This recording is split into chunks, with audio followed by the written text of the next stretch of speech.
Now our next question is ABCD is a parallelogram. If L and M are the midpoint of BC and DC respectively, they express AL vector.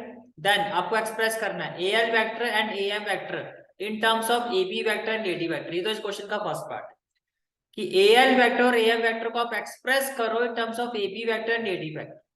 और उसके बाद next part आपसे question में पूछा गया कि also prove करो that AL vector plus AM vector जो है इक्वल होगा 3/2 AC वेक्टर। क्वेश्चन क्लियर हुआ?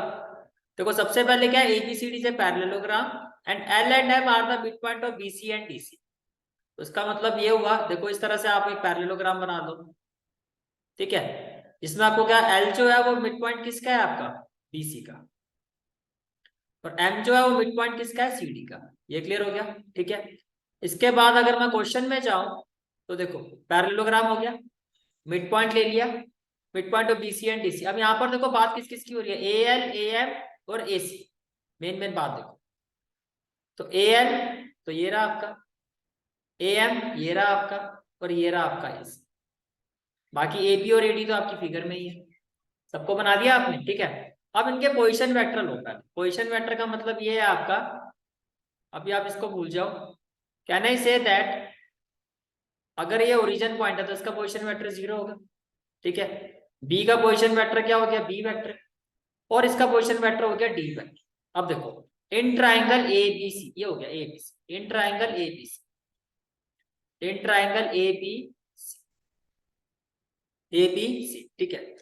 तो can I say that, can I say that A B vector plus B C vector is equal to A C vector, yes or no? फिर से देखो, A B vector plus B C vector is equal to A C vector. इसका मतलब जो A C vector है, अब देखो A C vector can also be written as A B vector plus A D vector. क्यों भाई, parallelogram में तो जो बी सी है वो ए डी के इक्वल होगा, तो मैं इस बी सी की जगह ए डी भी तो लिख सकता हूँ। इसका मतलब जो आपका ए सी वेक्टर है, ए सी, वो किसके इक्वल हो गया, B vector plus D vector. किसके इक्वल हो गया, B vector plus D vector. यहां तक क्लियर हो गया, ठीक है।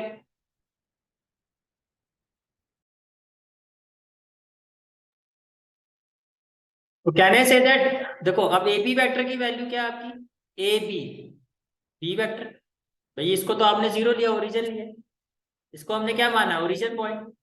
तो ए बी वेक्टर बेसिकली ये हो गया ना बी वेक्टर का, B vector, A B vector की जो वैल्यू है वो क्या होगा, x2 माइनस x1 होगा, तो बी वेक्टर ही आएगा, ठीक है। तो ये हो गया बी वेक्टर। इसी तरह से ए डी वेक्टर देखो, ए डी वेक्टर ये क्या हो जाएगा, डी वेक्टर होगा या नहीं होगा, क्योंकि ये तो 0 है। तो ए बी वेक्टर की जगह हो गया बी वेक्टर, और ए डी वेक्टर हो गया डी वेक्टर। अब अगर आप ये कह रहे हो कि जो मेरा ए सी वेक्टर है वो B vector plus D vector है, तो इसका मतलब ये वाला जो पॉइंट है ये होना चाहिए B vector plus D vector. जैसे ए बी वेक्टर में ये बी वेक्टर था, तो ये पूरा हो गया बी वेक्टर, तो टर्मिनल पॉइंट आपका उसके इक्वल है। तो अगर मैं कह रहा हूँ ए सी वेक्टर, बिकॉज ये तो ओरिजिन पॉइंट, तो अगर मैं कह रहा हूँ कि ए सी वेक्टर जो है मेरा वो B vector plus D vector के इक्वल है, तो यहाँ से एक चीज क्लियर होगी कि जो पॉइंट सी है मेरा, it will be equal to B vector plus D vector. पहले बताओ क्लियर हो गया ये वाला पॉइंट, क्लियर है यहाँ तक सारी चीज, ठीक है। इसके बाद देखो, अब एल आपका मिड पॉइंट है, किसका है, बीसी का, तो मैं एल के कोऑर्डिनेट्स निकाल सकता हूँ।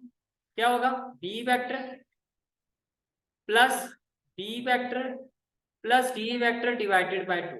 तो एल के कोऑर्डिनेट्स क्या हो जाएंगे, B vector plus B vector, 2b/2 क्या हो जाएगा, बी वेक्टर, प्लस में क्या हो जाएगा, हाफ डी वेक्टर। बोलो भाई, ये क्लियर हो गया।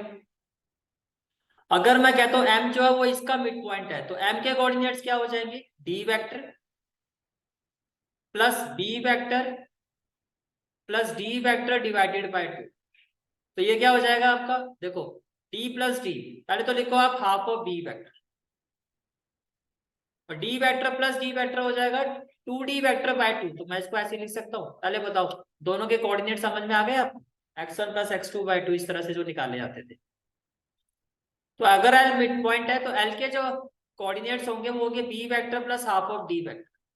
इसी तरह से अपने एम के जो कोऑर्डिनेट्स होंगे वो क्या होंगे, in terms of vector, B vector by 2 plus D vector. यहाँ तक क्लियर हो गया सारा, इसमें कोई डाउट तो नहीं है, ठीक है। अब देखो, अगर मैं आपसे पूछूं ए एल वेक्टर, तो वही होगा ना जो एल की वैल्यू है, जैसे ए बी वेक्टर क्या है, जो बी की वैल्यू है। AC वेक्टर क्या है, जो C की वैल्यू है। ऐसे AL वेक्टर क्या होगा, जो L की वैल्यू जो भी आपने फाइंड किया, that is B vector plus half of D vector. ऐसे अगर मैं आपसे पूछूं AM वेक्टर, तो जो M की वैल्यू है, तो ये क्या होगी आपकी B vector by 2 plus D vector. Yes or no, clear है यहाँ तक, ठीक है।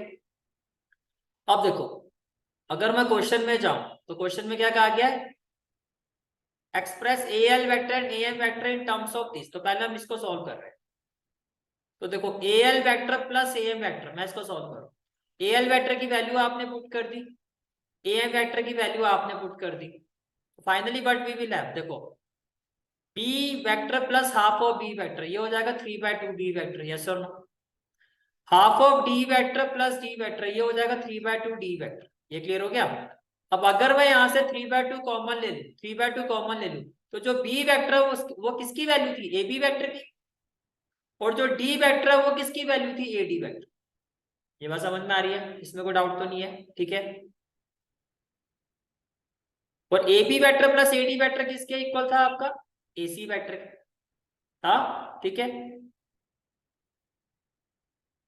तो आपको जो प्रूव करना था फाइनली, आपने दोनों चीजें प्रूव कर दी। देखो एक चीज आपने प्रूव कर दी है कि AL vector and AM vector को आपने AB और AD की फॉर्म में लिखा, लिखा ना आपने। आपने प्रूव किया कि AL vector plus AM vector, हमने अभी प्रूव किया, it is equal to 3/2 AB vector plus AD vector. तो ये हो गया ये वाला पार्ट। अब ये किसके इक्वल था, आपका AC वेक्टर के। तो ये अपना हो गया 3/2 AC वेक्टर। तो आपके दोनों पार्ट प्रूफ हो गए और क्वेश्चन कंप्लीट। समझ में आ रहा है, ठीक है।